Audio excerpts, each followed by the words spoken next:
Hey everybody, it's Allison, the Holistic Homesteader. My Echinacea, or Purple Coneflower it's sometimes called, is in full bloom. I thought I'd tell you all about it.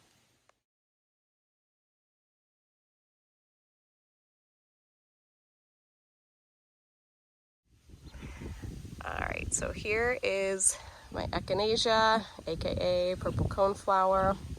It is in the aster and daisy family, so you can see it does look a lot like a big pink daisy. The blooms themselves are so pretty, but they're very pokey. The root of the plant is most often what is utilized. This is a perennial. It will continue to come back every year if you let it be. You can just plant them and use them decoratively. They are so pretty, but they grow. I've had Echinacea plants well over 4 foot tall. This is a transplant, so it's a little bit smaller. I have another one right here next to my comfrey and my dill. My dill has gone to seed here. So next year these will come up again and they will be even bigger. I'm gonna go inside and compile some Echinacea facts for y'all. We'll learn all about it. All right, everybody. So if you've noticed from the last 2 herb videos, they've all been shot in the vehicle. Harper and I are hanging out. London is at a cheerleading practice. So we are just trying to maximize our free time, and I figured I'd use this time to share some more about a couple different herbs. So today we're going to talk about Echinacea, which is much like the chamomile and the chicory. It's in that aster and daisy family. So normally Echinacea is referred to as purple coneflower, but I personally call it Echinacea. It's most often the roots that are used, and the sad thing is that Echinacea is a perennial, so meaning that if you leave it grow, it's going to keep coming back year after year after year, which is amazing. And that's personally what I do, because I love perennial flowers, and they get those big, beautiful, like you saw, they get those big, beautiful purple flowers on them, like a big purple daisy almost. So they make a great aesthetic, and that's why I love them for in our flower beds. But also, and I always have it. I have it right on hand, and it grows forever. I don't have to dig it up. I don't have to replant it. I don't have to plant seeds every year. It just continues to grow. But most often, what you would do is in the fall, you would pull up the Echinacea plant.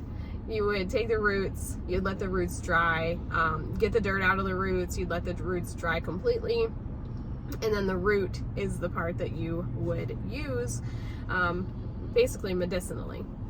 So Echinacea it's an herb that herbalists like me tend to turn to when somebody's immune system is low, because Echinacea is a very, very powerful immune system booster, basically. And it is known to promote the body's resistance to infection, like bacterial infection or viral infection. And it does that through stimulating the immune system itself. Now, I will say that just like chicory, chicory comes with warnings on it. Chamomile is generally a pretty safe herb to use from the time people are pregnant to infants, toddlers, until old age. Chamomile is relatively safe. Chicory does come with some warnings, so make sure to check out that video. If you have an autoimmune disease, Echinacea is not for you. So keep that in mind. Always make sure to do your research on any type of herb, and make sure, double check with your medical provider, and make sure that it's not going to interfere with any other kind of supplement or medicine that you are taking. All right, so we talked about how it's great at boosting the immune system. We've talked about how you need to use caution if you have an autoimmune disease. You also need to use caution in the fact that you never want to take Echinacea for a really long time, because if you take Echinacea for a long time, it can actually cause digestive issues. So you want to use caution there.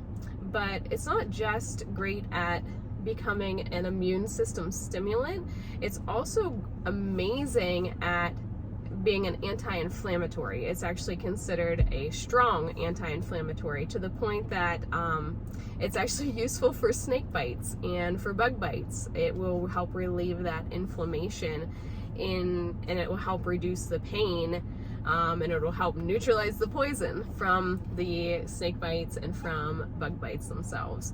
But on that same line of being an anti-inflammatory, it's also great as relief for a urinary tract infection. It helps to reduce that inflammation inside the urinary tract. It's great for a cold and flu, because the anti-inflammatory, it'll boost the immune system, but it's also anti-inflammatory in your respiratory system. I have mentioned that I use this book. I reference this book a lot, The Lost Book of Herbal Remedies by Nicole Apelian. I hope I'm saying her name right. I'm not paid to say any of this. I have done probably, like I've said in the other videos, about 800 or 900 hours of herbal studies at this point. And this is the book that I always go back to. I've compared this book to a lot of the books that I've studied with, and this book is very short and concise and has really great information that's well documented. So I always urge everybody to invest in this book. I know that you can buy it online. I'm going to try to link it for you guys in these videos, but seek that out. Nicole makes the claims that people who start taking Echinacea, they will actually beat a cold and flu up to 4 days sooner than people who haven't taken Echinacea. So it's really important that if you do get a cold and flu, that you would start taking Echinacea immediately to help reduce your days of illness. Echinacea is also good for helping with allergies, and again, by stimulating and balancing that immune system, but also in the fact of the anti-inflammation. A lot of the time, people, when they have allergies, they'll get very congested, and it helps with that congestion. It helps with asthma and asthma attacks, because it will help reduce the swelling in the airways. It's great for bronchitis, like I said, any kind of respiratory issues. So yeah, I think that's pretty much the gist of Echinacea. It's a great herb to have around. Like I said, you use the roots most often. You can create an infusion with the root itself. Harvest those roots in the late fall when the plant has completely died off.